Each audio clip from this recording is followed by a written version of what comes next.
Hi everyone, this is Rose. I am packing for a 2-week writing retreat at the Whiteley Center, and I thought I'd share what I'm packing so you can see what you might want to pack for a writing retreat as well.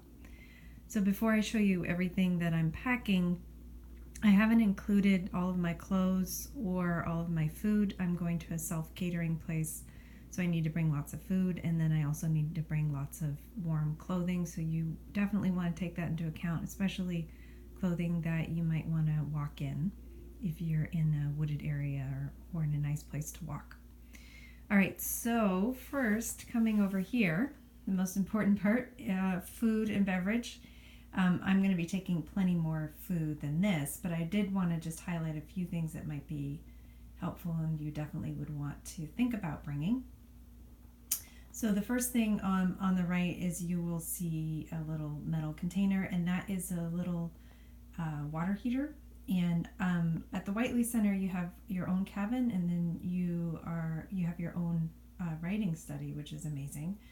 And I like to have that because there's nowhere to make tea other than the microwave, so this just heats up water really fast. It's great if for your faculty office too to have one of these. They're very handy. And then I also have a little coffee maker and coffee because that's super important to me. May be important to you as well or not. And a box of tea. I'm going to be bringing plenty more tea. Almonds and chocolate as a snack, and then salt and pepper. And I'll bring a few other spices. And I have an exercise mat, which is nice for stretching or just to lie down on depending on where you're at. And then moving on over here, I have all my toiletries down here, you can see. And then I have some things for writing and so forth. So I have, let me see if I can get in without making this too blurry. These are big stickies. These are really helpful for planning at a retreat. Sometimes you just get inspiration and you want to plan something and you can stick these up on the wall. They're also really helpful if you are going with someone else on a retreat, maybe a co-author.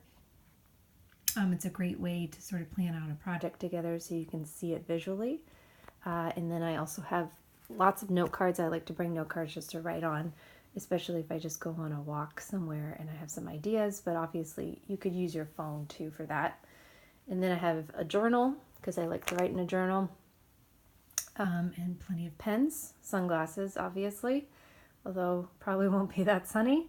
And then I have here candles and matches.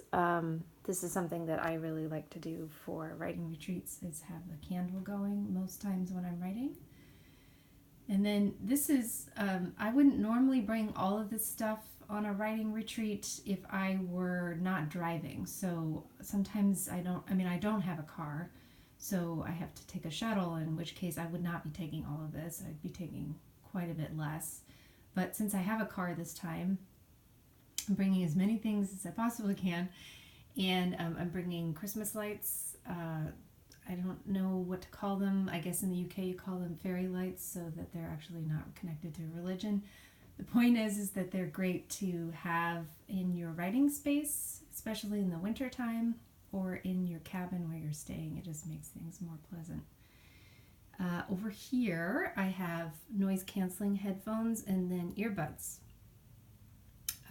I'm really sensitive to noise and need to focus, so having headphones, I think, at least for me, is essential, especially if I'm working nearby someone else or we have shared studies. So this is really important. You know how important that can be if you work in a cafe. And then you want your earbuds for walks. And then, of course, we have the phone charger, the charger, and the computer, and that's actually in that little bag is just an extension of the computer cord, which you might want to consider as well. Bringing extra batteries would be good too. I have here my mouse, so sometimes bringing extra batteries would be helpful. And then as far as clothing, the only things I included were warm socks. You bring socks because you just need them. Nice, warm, fluffy socks, maybe some slippers. And then I have a scarf or a throw blanket. That's also really nice to have with you. And then some sort of soft, comfortable pants. It's also great to have. So this is pretty much it. As I said, other than food and extra clothing, this is what I will be bringing on my retreat. So I hope you found this helpful and inspires you to go on your own writing retreat.